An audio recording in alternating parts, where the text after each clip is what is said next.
বিসমিল্লাহির রহমানির রহিম। আসসালামু আলাইকুম। সম্মানিত দর্শক, ছিয়াত্তর বাংলা ইউটিউব চ্যানেলের একটি নতুন অনুষ্ঠান জীবন সংগ্রাম।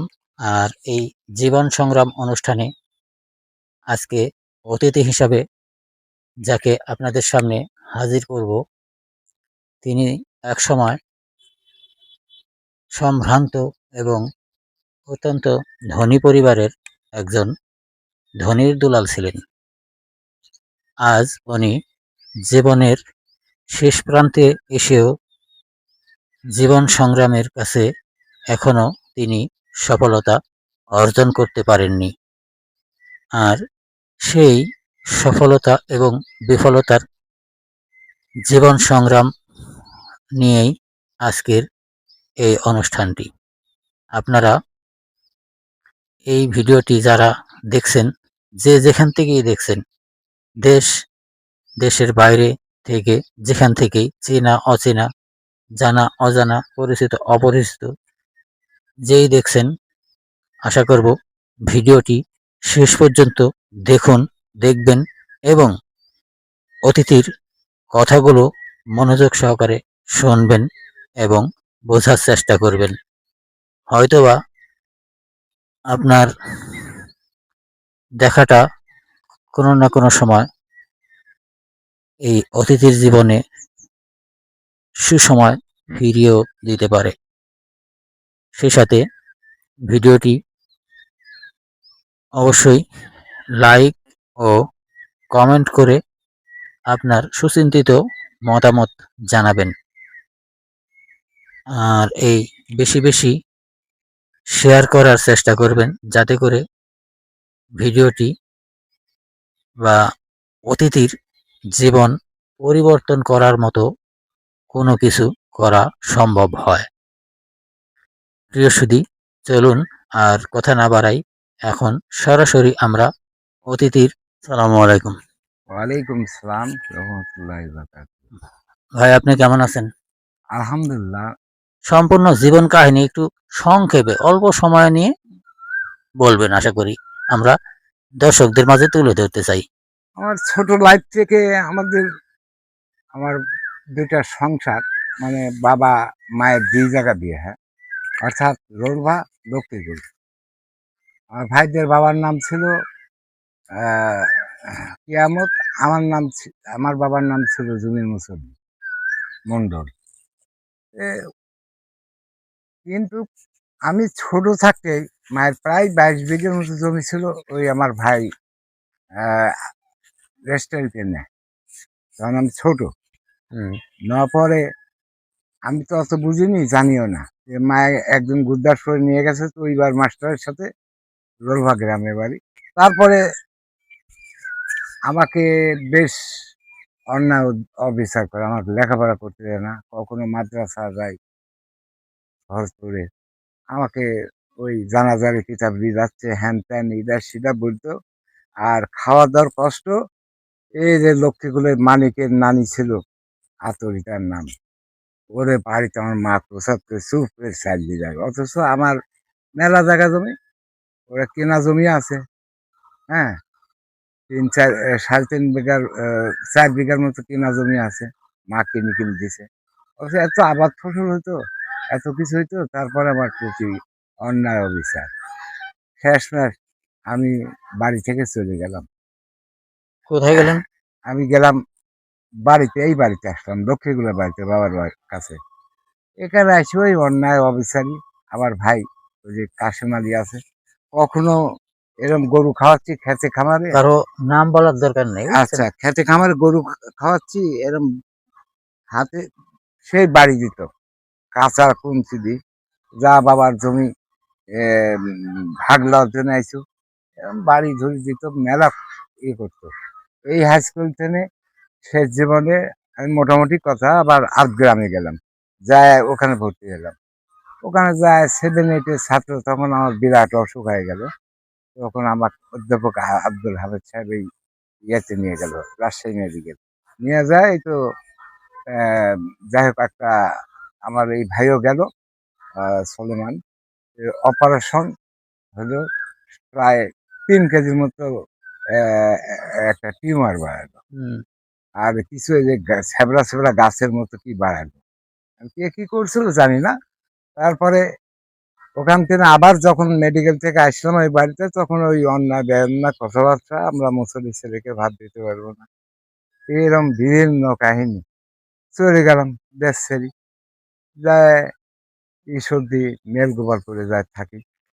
যায় সুফিয়ান চেয়ারম্যান নামে একটা লোক ছিল, ওই আচ্ছা ওই লোকদের। সময় কি আপনি বিয়ে করছিলেন বিবাহিত না, না এই অবিবাহিত আমি অবস্থায় যখন এইটা ছাড়তাম, ব্যাচেলর অবস্থায় আমি কি গেছি, আমার হুম, কাছে বই পুস্তক অনেক কিছু আছে।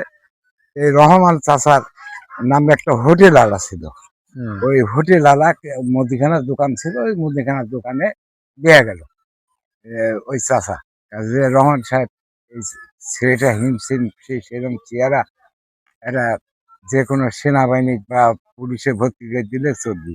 দেখো তো এই ছেলেটা তো কাহিনীটা মনে হয় খুব করুন, একে হুম, রাখো। তো উনি লিজায় ওনার মুদিখানা দোকানে রাখলো না, বিস্কুট ফ্যাক্টরিতে। ওই যে রাত্রে শুয়ে থাকি, মিস্ত্রি একটু সাজা দেয়, এই হুম, সাজা দিলেই বোধহয় বাড়ি যাবে না। কিন্তু আমি সৎ ভাইদের কারণ নিয়ে আমার জীবনটা এত ক্ষত বিক্ষত। হুম, হ্যাঁ, হুম, এ আমি কি করি, আবার ওই দেশে ইয়া চলে যাবো। আমাদের ভাই থাকলাম না, আমি আপনার এই দোকানে কয়েকদিন বেশ থাকি। তারপর ওখানে খুব ওই মহাজনের ভাগ্নি আমার সাথে অন্যায় দেন, ওদের বাসা শুয়ে থাকি, হুম, প্রতিবাদ করতো যে আমার মা তো বোনের মনে হয় একসাথে বিয়া দিবে, ওই জন্য বাসায় শোয় নাকি। হুম, তারপরে থাকলাম এক সদাগরের বাড়িতে, হুম, থাকতে থাকতে থাকতে এই তো যাই হোক ওখানে থাকি। থাকতে থাকতে উনি আমাকে কখনো হাদিস কোরআনের কথাবার্তা আলোচনা করে। হ্যাঁ, হুম, এ যাই হোক, উনি এমন এমন কথা বলতো, ওনার কথা অনুযায়ী যে আসলেই যে আল্লাহ আল্লাহ না হয়, হুম, আল্লাহ তার জন্য হয় না। না, যে 5 ওয়াক্ত নামাজ কালাম পড়াইতো, আর হুম, ওনার নাতিন পুতিন সব আমি পড়াইতাম। হুম, হ্যাঁ, হুম, পড়াতে এইসব পড়াই, আর ওই সামান্য কিছু বিস্কুট রুটি তৈরি হয় ওই দোকানে বসে বসে বেচতাম। হুম, আর এই এই ধরনের একটা কাহিনী জীবন কাটে না। যে দোকানে চাটা খাইতাম, হুম, উনি আমাকে পড়তে যে ভাইরা বানাই তোমার, আমার হুম, একটা শাড়ি আছে, ওর হুম। সম্বন্ধী আছে, সম্বন্ধী আচ্ছা ওই তারপরে দোকান। ওখান থেকে ওই হ্যাঁ, ফ্যাক্টরি থেকে কতদিন ছিলেন ওখানে বেশ অনেক দিন ছিলাম। তারপরে কই গেছেন তারপরে আবার ঈশ্বরদীতে আসলাম, ঈশ্বরদী আসি, এরকম আরো ফ্যাক্টরিতে কাম করছি। হুম, আবার যখন আবার ওই ওখান থেকে আবার আসলাম ওই গোপালপুরে, হুম, আসার পর আবার ওই যে সম্বন্ধী হয়েছে, হুম। সম্বন্ধী আর ভাইরা খুব আদর মানে করতে সব বলে, ভাই ঘটনাগুলাই অল্প অল্প করে বলে যাবেন তোকে আমরা চাকরি দিয়ে দিব, হুম, আমার শালি একটা আছে, তুই বিয়ে কর। হুম, এই তো চাকরির নাম দিয়ে দিয়া দিল। পর ওখানে আবার 15-16 দিন থাকার পর হঠাৎ হুম, কি যেন মনে হলো আমি বাড়িতে আসলাম। হুম, এদিকে স্যার দিবেন।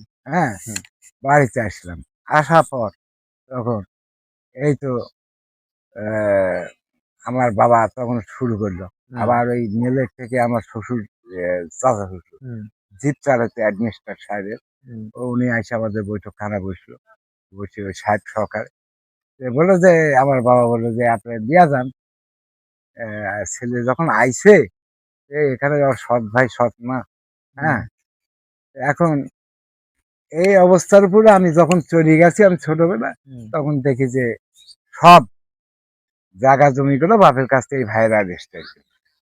ওইখানে আপনারা কিছুই দেয় নাই হ্যাঁ, প্রায় 100 বিঘের উপরে জমি, একে আমাকে একটা কবরের জায়গা টুকু দেয় নাই। হুম, আচ্ছা, এই লিয়া এই যে গ্যাঞ্জাম শুরু হয়। হ্যাঁ, এই শুরু হতে হতে কত গ্যাঞ্জাম, জীবনে কিছুই আমার আর থাকলো না। হুম, হ্যাঁ, এখন এই কখনো ওই রোলপার জমি 88-র আগে আমার এই বাড়িতে খানিক জমি দিলাম আমার বাবা, এবং জেঠাতো ভাই রেজিস্ট্রার করে দিল আমার বাড়ি, হুম, রেজিস্ট্রার করে দিল। সে জমি আর দেখি যে 5-6 বছর পর দলিল দেখলাম, ওই বাড়িতে এসে ওঠার পর এই সব এখানে আবার 5 জন ওই জমিটা কিনে নিল আমার বাড়ির সাথে। হুম, তার মানে আমার জেঠার নামের জমি ছালে নামার, হুম, এই ছলে নামার থেকে আবার আবার বাপের বাড়িতে যে নায়েব টেপ থাকতো, হুম, ওই নায়েবরা আবার কি করতো, ওই নায়েব দিয়ে ওই সব রেকর্ড করে দিছে। আর কিছু কিছু জমি বাপের নামে ছিল। তখন এই যারা লিছে তারা বললো যে অর্থাৎ তার মানে এখন আপনি ভূমিহীন, মানে কোনো জমি না থাকার মতনই বললে চলে। আমার জীবনের আর কিচ্ছুই নাই। সব এই আপনার সংসার চলছে কেমনে, কিভাবে? কিভাবে চলবো, আর চলার মতো আর বুদ্ধি নাই। সংসারের ওই দোকান বর্তমান টোকান করি, মাঝে মধ্যে করি, লস খায় যাই। ওই যে এখানে ব্রিজের পাশে ভরতপুরের নদীর ধারে করলাম, তাও সেই জীবনে সেটাও লস হয়ে গেল। আচ্ছা, আর আপনার বর্তমানে খানেওয়ালা কয়জন আপনার পরিবারে? এখনো 3 জন খানিয়ালা নাতিন তিনজন। আছে। আয়ের উৎস কি? ওইদিকে ক্যামেরার দিকে চান। আয়ের সব কখনো কখনো দোকানদারি, কখনো কখনো বাইরে শহরে যায় আপনার কিছু কালেকশন পুঁজিবাট্টা নাই, করি। টাকা পয়সা নাই, আপনি দোকানদারি করেন কি করে? ওই ঘরে করি, কিছু পয়সা সংগ্রহ করে দিয়া। হ্যাঁ, কি দোকান করেন এখন?